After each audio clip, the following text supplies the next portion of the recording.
So you're thinking of starting a physical product startup business? Are you crazy? Good, because that's important. I think that's a prerequisite. I might be a complete numpty, and possibly am, but it's not the easiest thing to do. I'm sure there's easier things to do, but it's incredibly rewarding. And this video is a few, probably not a conclusive amount of tips and things that I've learned and realised from my journey of doing it, potentially in no particular order.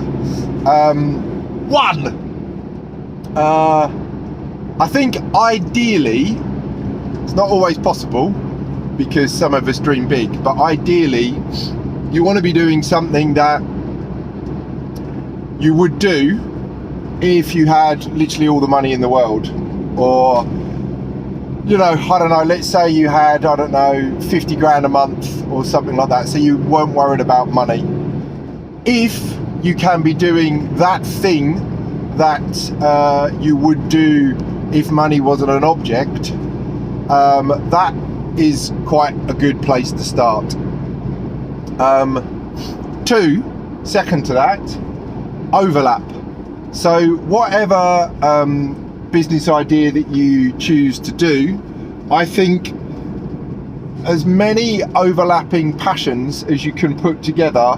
Imagine kind of like a Venn diagram of all the things that you like and are excited about.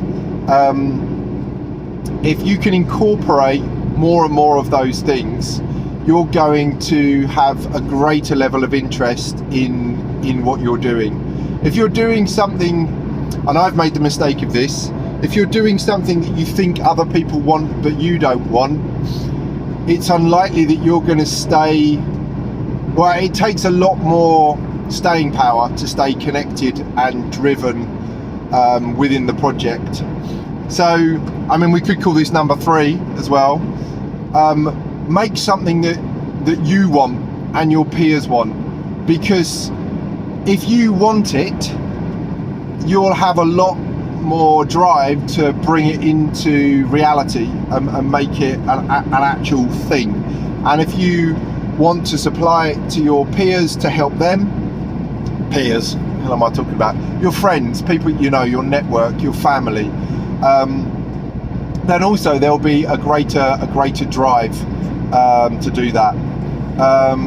Was that 3? I think it was 3. 4, do no evil.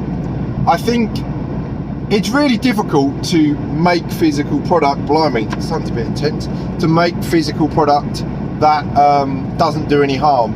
It's very difficult because we've got so many infrastructures of carbonisation that it's really difficult to do that.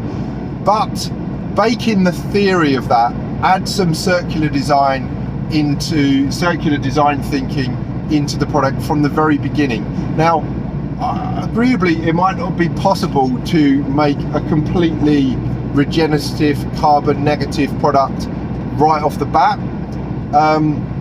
but as long as you've got the process baked into the product of doing that, it's a lot easier to do that as you go forward with the project. Oh, I've got to turn off here.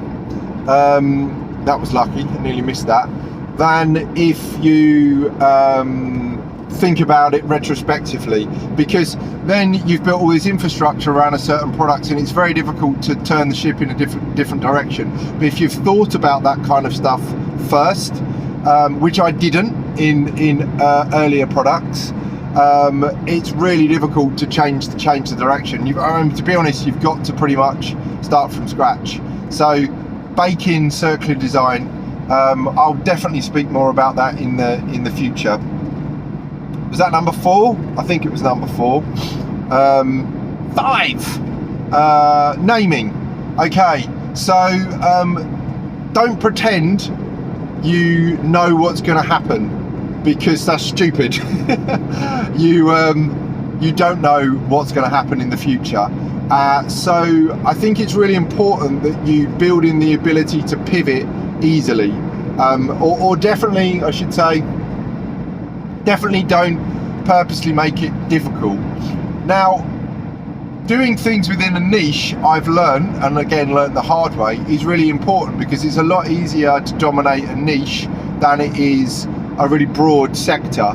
But if you call yourself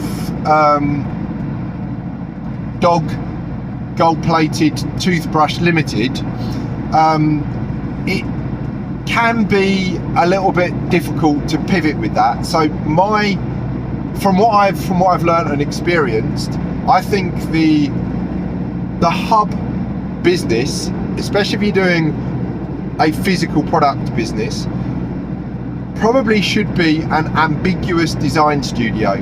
I mean, I started off being called Slam Doors because I was doing stuff with doors. Now that's a cool brand name, but I don't think it should be your company name or the hub of your organisation. My business is now, or the limited company is now called Spliced Studios, and I once employed someone when I was doing the responsive furniture, and he said one of the reasons that he joined, obviously because I was amazing, but apart from that, one of the reasons that he joined is that we were a design studio, and what we were called is Spliced Studios. And being a design studio, an ambiguous one as well, not Gold Dog Toothbrush Studio, allows you and the team to be able to pivot more easily. And I think that's important, because you might have to start doing different things throughout the process. So build in flexibility, and with naming conventions, for example, your email, my email is james@spliced. It allows me to .co, it allows me to, shit, I've just said my email, I mean no one's watching this anyway. Oh no, my email address is in the ether. What was I saying? Okay, yeah, naming. Yes, so name the core, the hub of the business. I think it's a good idea to do, if you're doing a physical product thing, it to be a studio, because it allows flexibility. It allows you to do commissions, consultancy and stuff like that, if it's the right thing to do at the time. Just build in flexibility.